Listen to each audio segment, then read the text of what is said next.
Alright, so today we're taking a look at the much anticipated port of Final Fantasy VII Rebirth. Now, from a Square Enix port, this is a pretty solid one for their standard. I'm happy to say that it is a very nice port, runs really well. For the most part, the setting is pretty much identical to Remake, with the exception of a couple of things, but it runs much better than Remake initially launched it. And the UI is the navigating the UI with the mouse and keyboard is significantly better this time around. Alright, like always, let's start with the ultra-wide support, or what lack there is. Not surprisingly, the game does not support ultra-wide at all. Luckily, there is already a fix. It is, however, still very early in the fix, but you do get ultra-wide in gameplay. Your typical black bars on the side when the game is loading, but it is still very early in the process, so make sure to bookmark that link in the description and just keep an eye on it for any new updates. But for now, what you're seeing is from Lyall's work here. I would say it looks just amazing in ultra wide, but yeah, just keep an eye on that link for now. Also, it's worth mentioning with any ultra wide mod fix, don't be surprised that there's going to be a slight FPS dip when you enable it, obviously because it has to render more pixels. Okay, so don't be surprised if there's a bit of a dip in your frames. Speaking of frames, it is capped at 120 frames. In terms of upscaling technology, only DLSS is supported. It's highly recommended, even if you have an AMD, make sure to get the DLSS wrapper, as the other options, TAA and TAAU, are very blurry, especially if you're going to play it at lower than 4K resolution. It can be very blurry. Even with DLSS, it is, for my taste, it is already a bit blurry. At 1440p, I don't really notice it that much at 4K when I'm sitting farther back on the TV, but at 1440p on an ultra wide, it is a little bit blurry for me. And even with DLSS at 100%, I found it a little bit too soft. I had to enable DLSR at 1.7. After that, turn down the resolution scaling to 66%, which in typical Square Enix fashion, they don't display it. It's kind of confusing to consumer. They don't display it the options for quality, balance, or performance. When you enable DLSS, what they have is just a percentage slider. So if you set it to 100%, that will be DLAA. 66% will be your quality mode, and so on. 50% is like balance. Now, before I enabled the DLDSR, I was running it at 3440 by 1440p with the game's DLSS.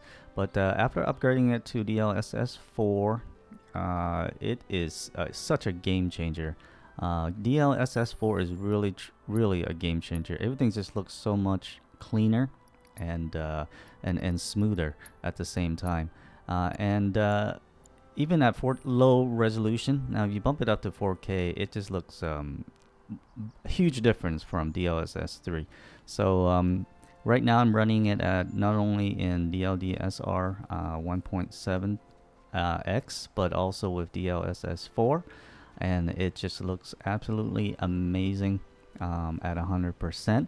It does take a little bit of a performance hit, so I've turned it down now to quality mode, which is going to be 66% resolution scaling. Now, there's no official DLSS 4 enabler yet in games. That won't come until the next official driver that's going to launch on the 30th of January, along with the 5090 series launch. But for right now, if you want to get a head start and see what it looks like, I'll put a link in the description here to that Reddit post. You can just follow along with the instruction. It takes maybe a couple minutes or a few minutes if you've never done it before. If you have any questions, leave in a comment. Alright, so moving on to graphical settings, like I mentioned, it is almost identical to Remake. Maybe with a couple exceptions like DLSS and the number of characters that can be on screen at one time. Other than that, I think it's pretty much identical to Remake. As for HDR, it is pretty much identical again to Remake. It is just one slider from 0 to 10. However, I found turning down to 8 from 10 does make it look a little bit better. At max 10, it's a little slightly washed out for me. Personally, on my screen, I found 8 to be perfect.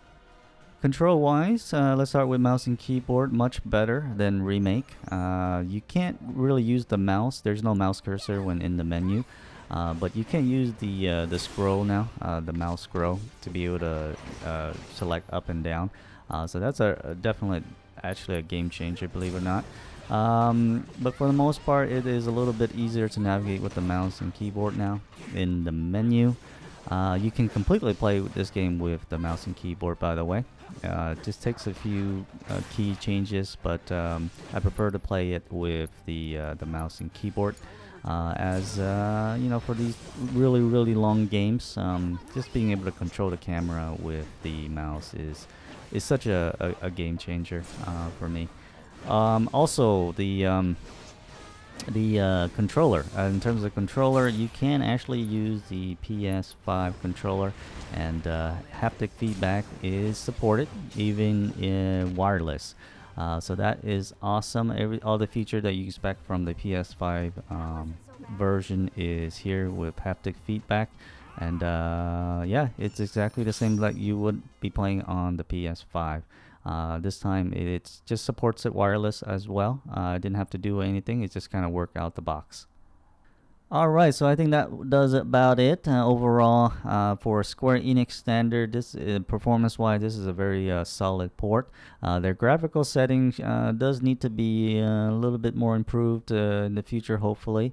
But this is a nice start for them. Hopefully, they'll take the ultra-wide series as well. Fingers crossed on that. All right, guys, that will do it for me. Until then, I will see you in the next video. Hopefully, you're enjoying this game as much as I am. Look forward to more video. Thanks as always. Take care.